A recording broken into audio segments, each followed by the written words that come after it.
남산의 부장들은 올해 초 최고의 기대작 중 하나였습니다. 11.6 사건을 정면으로 그린 영화가 그리 많지 않을 뿐더러 내부자들의 오민호 감독은 마약왕의 실패에도 불구하고 기대감을 품게 만드는 이름이기 때문이죠. 거기에 현재 한국 영화를 대표하는 연기파 배우들의 이름이 눈에 들어옵니다. 이병헌, 이성민, 곽도원, 이희준. 이름만 들어도 그들이 들려줄 이야기가 궁금해지죠. 이런 배우들이 11.6을 그린다니 기대하지 않을 사람이 어디 있겠습니까? 한편으로는 깊은 논란이 예상되는 작품이기도 했습니다. 영화의 배경이 되는 사건을 생각해보면 잡음이 일어나는 것은 당연해 보일 정도죠. 수십 년의 세월이 흘렀어도 박정희에 대한 평가는 갈립니다. 아마 앞으로도 박정희라는 인물은 한국 현대사에서 가장 중요한 인물이자 가장 크게 논란의 대상이 되는 인물로 남게 될 것입니다. 그의 인생은 격동의 시대 그 자체를 의미할 정도로 극적이죠.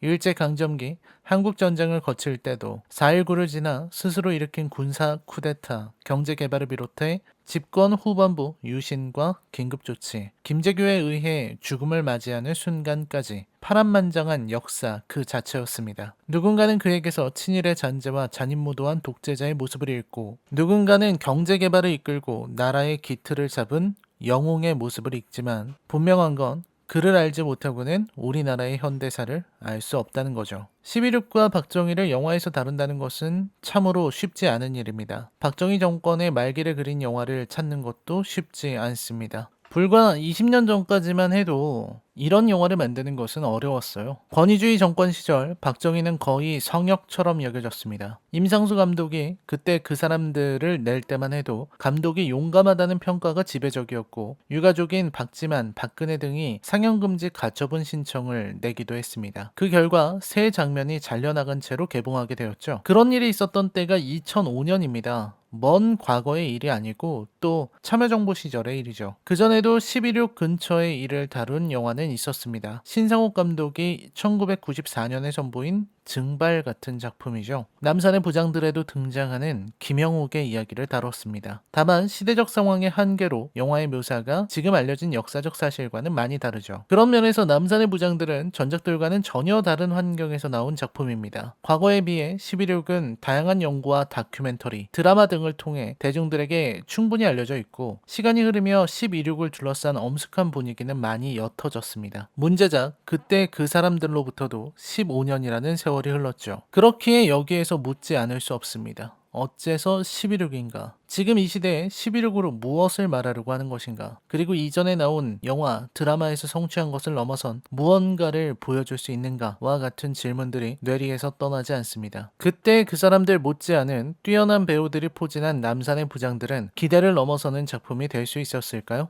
남산의 부장들을 보고 난 후 잘 만든 영화라는 데에는 얼마든지 동의할 수 있었습니다. 다만 이 영화가 수작이라 부를 수 있을 정도로 완성도가 높은 영화인가 하고 묻는다면 고개를 갸웃하게 되더군요. 남산의 부장들 리뷰입니다. 역사를 다룬 작품이긴 하지만 제 리뷰에는 언제나 그렇듯 치명적인 스포일러가 포함되어 있으니 감상에 주의하시길 바랍니다. 아울러 저는 철저한 비판을 목적으로 리뷰하고 있습니다. 리뷰 시작하죠.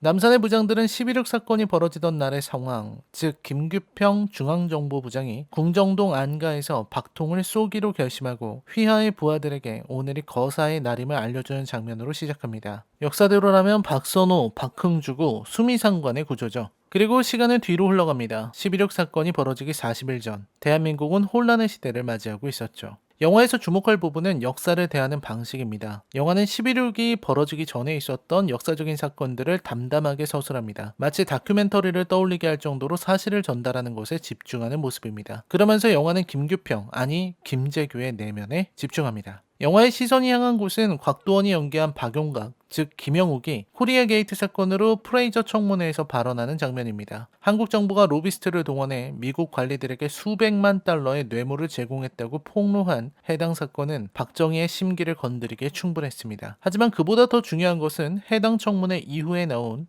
김영욱의 회고록이죠. 제가 영화를 보며 가장 훌륭했다고 생각하는 부분이 바로 용각의 등장부터 최후까지 이어지는 일련의 흐름입니다. 우선 남산의 부장들이라는 제목에 가장 어울리는 장면이기도 하죠. 전 현직 중앙정보부장이 나누는 대화들은 픽션임을 감안하고 봐도 흥미롭고 긴장감이 넘칩니다. 비록 김종필, 이후락 등은 나오지 않지만 김영욱, 김재규만 봐도 충분하다는 생각이 들었습니다. 특히 영화가 특정한 영화적 선택을 하고 있다는 부분을 저는 높이 평가했습니다. 실제 역사에서는 중앙정보부의 윤일균 차장이 박정희의 전화를 받고 김영욱과 접촉했습니다. 이후 회고록의 존재를 두고 흥정을 벌이게 되죠. 영화에서는 중앙정보부장 규평이 직접 움직입니다. 그리고 용각은 규평에게 박통의 시대가 끝났음을 통보합니다. 여기에서 미국의 존재가 강하게 부각되죠. 당시 미국과 한국의 외교 관계가 최악이었음을 생각해보면 충분히 떠올릴 수 있는 발상입니다. 규평의 흔들림도 용각을 만나며 시작됩니다. 박통의 시대가 끝났다는 것을 규평도 직감하고 있었기 때문이죠. 회고록을 처리한 규평은 한국으로 돌아옵니다. 하지만 한국에는 나름의 문제들이 산적해 있습니다. 청와대 경호실장 곽상천, 즉 차지철이 사사건건 기어오르고 있었기 때문이죠. 상천은 박통의 곁에서 규평을 살살 약올렸고 경호를 하겠다며 탱크를 동원하는 등 규평이 싫어하는 짓만 골라서 합니다. 1인자의 곁을 두고 다투는 2인자의 역할로 상천이 대두되고 영화는 익숙한 긴장을 드러냅니다. 무식하고 야만적인 상천에게 이성적으로 대응하려 하지만 상대의 유치함에 똑같이 유치하게 받아치는 규평. 영화는 규평에게 아주 많은 모습을 겹쳐서 보여줍니다. 규평이 상천의 멱살을 잡고 다투며 내뱉은 말, 버러지 같은 놈이라거나 군 시절의 계급을 거론하는 장면은 규평 역시 유치한 밑바닥을 지닌 초라한 인간의 지나지 않음을 보여주는 좋은 장면이죠.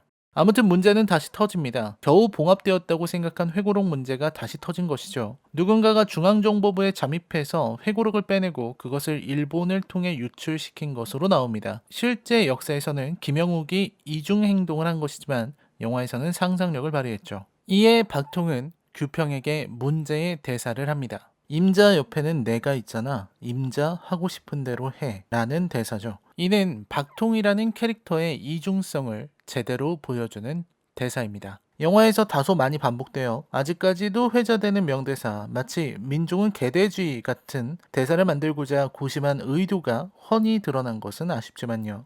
규평은 용각을 죽이기로 결심합니다. 여기에서는 마치 대부를 보는 것 같은 누아르 분위기를 풍깁니다. 해외 로케이션은 성공적이고 망명생활을 하던 김영욱이 파리로 가서 실종된 것을 영화는 여러 설 중 하나를 들어 설명한 것입니다. 규평이 동원한 용병들과 요원들이 용각을 총으로 쏘고 양계장으로 가서 믹서기에 넣고 갈아버린 것이죠. 영화에서 가장 비정하고 또 감각적인 장면이라 할 수 있습니다. 달아나는 용각의 피 묻은 양말, 교회의 한적한 마을에서 허무하게 사살되는 용각의 모습과 시신을 믹서기에 넣는 충격적인 장면이 자아내는 비정한 분위기가 일품이죠. 용각의 피 묻은 발은 영화 후반부 규평의 발로 이어지며 두 부장들의 운명을 드러내는 도구로 쓰입니다. 문제는 그 다음입니다. 용각은 규평에게 중앙정보부 외에도 박통에게 정보를 주는 다른 집단이 있다고 말합니다. 영화는 은연중에 그것이 상천 혹은 보안사의 전두혁이라는 식으로 언급하지만 이는 규평이 박통을 믿지 못하게 되는 계기를 마련해 줍니다. 회고록 사건 이후로 규평과 박통의 관계는 뒤틀렸고 박통은 의도적으로 규평을 홀대하기 시작합니다. 그렇게 이야기는 부마 항쟁으로 흘러가죠. 영화는 관계의 중심을 둡니다. 실제 역사적으로는 부마 항쟁이 벌어지게 된 원인 그리고 김영삼 총재와 관련한 이야기를 펼쳐야 하지만 영화는 과감하게 그런 부분을 넘겼습니다. 핵심은 부마 항쟁이라는 민주주의를 향한 국민의 열망을 어떤 식으로 답하느냐는 것이죠. 그리고 이 부분부터 영화는 급격하게 전반부의 긴장감과 상상력을 잃어버리게 됩니다. 영화에서 나오는 대부분의 대사들과 상황들은 기존에 알려진 것들을 그대로 반복하는 수준입니다. 그나마 규평이 박통의 본심을 알아내는 장면이 가장 중요한데 그 부분은 헛웃음이 나올 정도로 황당했어요. 규평이 직접 도청 도구를 들고 박통이 상천과 술을 마시는 곳에 잠입하는 장면에서는 자리에서 일어나고 싶을 정도였습니다. 같은 영화적 상상이라 하더라도 김재규가 김영욱과 교섭을 하러 미국으로 향했다는 건 그럴 수도 있겠다고 받아들일 수 있습니다. 하지만 김재규가 직접 잠입해서 도청을 한다는 건 아예 말이 안 되죠. 만약에 들켰을 경우에 발생할 리스크가 너무나도 큽니다. 김재규 본인보다는 훨씬 더 이런 쪽으로 훈련받고 유능하고 몸도 날랜 요원들을 내버려두고 직접 움직이는 부분은 아무리 박정희와 김재규의 관계의 균열을 설명하기 위함이라 하더라도 지나칩니다. 규평은 도청을 통해 박통이 자신을 친구도 죽인 미친놈으로 인식한다는 것과 다른 사람에게 임자 옆에는 내가 있잖아를 말하는 걸 들었습니다. 그리고 규평은 선택을 하게 되죠. 마침내 영화는 10월 26일 규평이 삽교천 방조제 완공식에 참석하지만 헬기에는 타지 못하는 장면을 보여줍니다. 이 역시 실제 사실과는 다르지만 별 문제는 없죠. 밤에는 대행사가 있고 규평은 박통을 죽이겠다는 결단을 내립니다. 김재규는 왜 박정희를 죽였는가 하는 질문은 아직까지도 유효한 것입니다. 이에 영화는 규평이 박통을 죽여야만 하는 이유를 다양하게 설명합니다. 우선 개인적인 감정 문제가 없다고는 할 수 없습니다. 박통에 대한 인간적인 서운함, 상천에 대한 증오와 반감이 영화에서 분명하게 드러납니다. 그리고 미국의 개입 가능성도 은연중에 내비칩니다. 음모론에서 말하는 것처럼 김재규가 미국의 지시를 직접 받는 장면은 없지만 미국에서는 주한미군 철수를 포함한 강경한 입장을 규평에게 계속 어필하고 있었습니다. 무엇보다 규평이 직접 부마 항쟁을 받다는 것이 큽니다. 박정희는 진지하게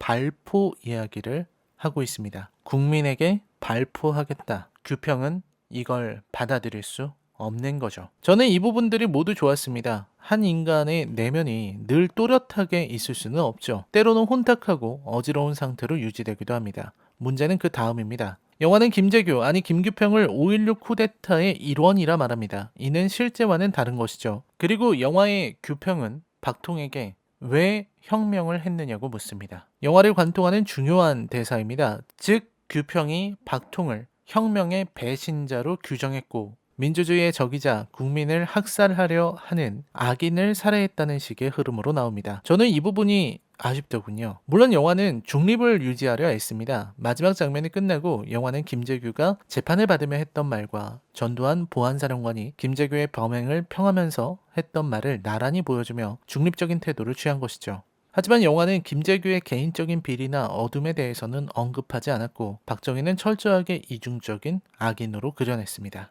영화의 마지막 12.6 부분은 긴장감을 잘 살린 좋은 장면입니다. 다만 기술적인 부분들을 제외하고는 밋밋했다는 것이 제 인상입니다. 있는 그대로 익히 알려진 대로 흘러가니 다소 심심하다는 느낌까지 드는 것이죠. 영화는 철저하게 캐릭터들의 바스트샷과 클로즈업을 활용해 인물의 심리와 관계를 드러내려 애썼습니다. 결과는 나쁘지 않습니다. 차지철과 박정희를 쏘았고 총알이 걸렸고 나오면서 총을 찾고 누군가가 안가에 불을 끄고 다시 돌아가 확인 사살을 하는 김재규의 모습까지 고증은 거의 완벽에 가까웠습니다. 문제는 그 다음입니다. 11.6의 풀리지 않는 미스터리죠. 어째서 김재규는 6번으로 향했는가 하는 물음입니다. 그리고 영화는 여기에서 어떤 답도 상상도 보여주지 못한 채 허무한 결말을 보입니다. 사탕을 으스러뜨리며 먹는 김재규의 모습까지 완벽하게 역사의 일면을 보여주었지만 이후 영화는 이병헌의 얼굴을 클로즈업합니다. 저는 이게 최악의 선택이라 생각했습니다. 이병헌의 얼굴을 보여주고 그의 내면 연기를 보여주는 것은 규평이 내적 갈등을 하고 있다는 걸 암시합니다. 하지만 설명이 부재한 내적 갈등이 의미하는 건 무엇일까요? 영화는 설명을 포기했고 차를 돌리는 것만 보여줍니다. 김재규가 왜 6번을 향했는지는 관객들의 상상에 맡긴 것이죠. 역사의 핸들이 돌아가는 장면을 관조적으로 보여준 것은 감각적이었지만 결국은 반드시 맞서야 할 질문에서 회피한 것입니다. 차라리 이후 상황을 발랄하게 드러낸 그때 그 사람들이 훨씬 나아요.